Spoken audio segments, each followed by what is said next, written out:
The Torah is taken from the ark, as we explain, that it is written in the book of Deuteronomy, at the end of every 7 years in the sabbatical year, you shall read this Torah before all Israel in their hearing. Gather the people, the men and the women and the little ones, and your stranger that is within your gates, that they may hear, that they may learn and revere the eternal your God, and observe to do all the words of this Torah. And Moses is instructed regarding the words of Torah, put it in their mouths. Accordingly, we engage in a 7-year cycle of putting Torah in our mouths by reciting from 1/7 of the Parsha each week, so that by the end of the sabbatical cycle, we as a community have honored every passage of the Torah. We're reading from the third Aliyah in 5785. We utilize the blessing described in Masechet Sofrim for private study of the Torah scroll. So let us bring the Torah over here. And right over here.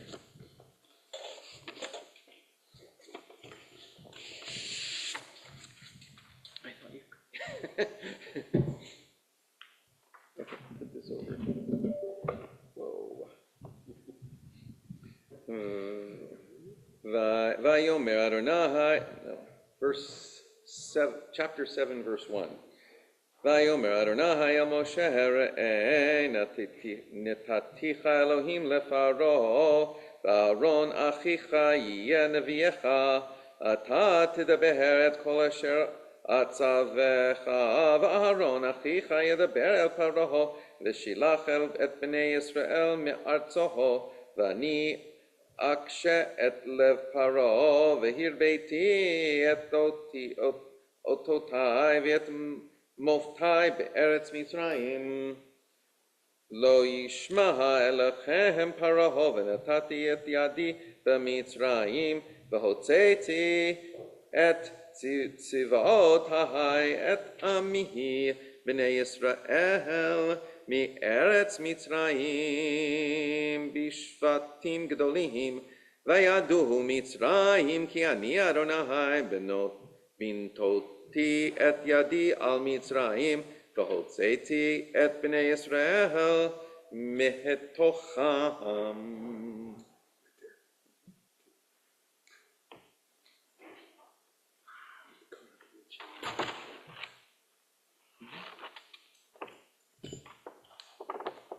Baruch atah Adonai Eloheinu melech haolam asher natan lanu Torah temet v'hayu lanu ta b'tohinu Baruch atah Adonai noten haTorah.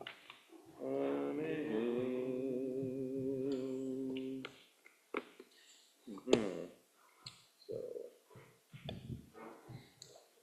And the Lord replied to Moses, see, I place you in the role of God to Pharaoh, with your brother Aaron as your prophet. You shall repeat all that I command you, and your brother Aaron shall speak to Pharaoh to let the Israelites depart from his land. But I will harden Pharaoh's heart, that I may multiply my signs and marvels in the land of Egypt. When Pharaoh does not heed you, I will lay my hand upon Egypt and deliver my ranks, my people, the Israelites, from the land of Egypt with extraordinary chastisements. And the Egyptians shall know that I am the Lord, that I am Adonai, when I stretch out my hand over Egypt and bring out the Israelites from their midst.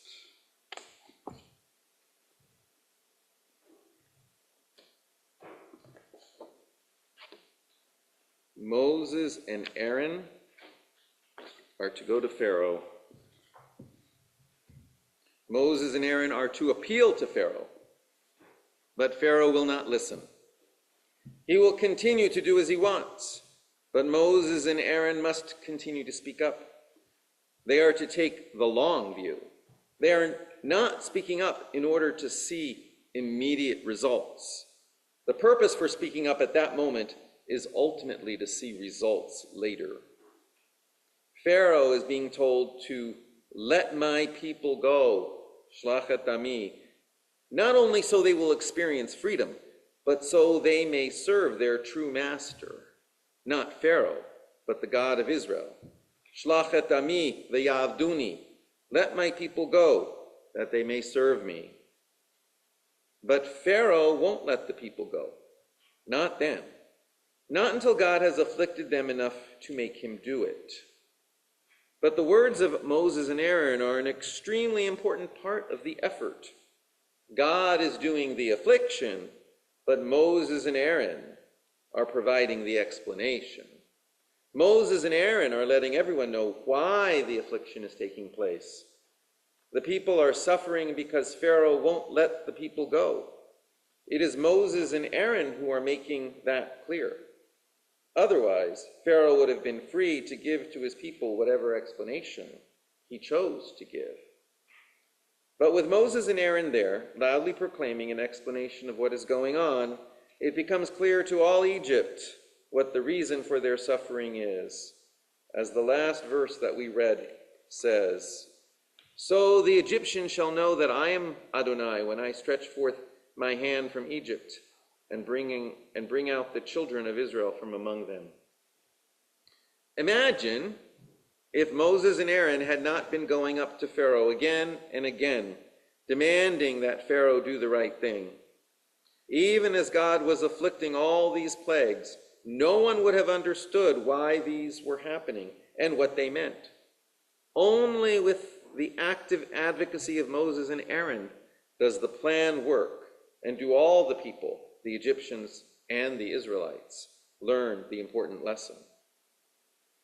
Clearly, I'm not only talking about the situation in Egypt long ago. The Torah is never only about places far away and long ago. The Torah is always about here and now. Advocates for truth and justice must be speaking out even when the results will not be immediately seen, even when the end result will be a long time from now. Imagine what it looks like when an autocrat does something drastic and nobody objects. The autocrat is emboldened immediately, and everybody in society comes to believe the autocrat's will is inevitably the last word.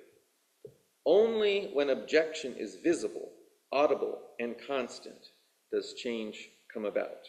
If not today or tomorrow, then the tomorrow after 1,000 tomorrows. But never if injustice and illegality are met with silence. So keep your balance and take the long view. It is the only thing that will work, and it will work in the long run. Shabbat Shalom.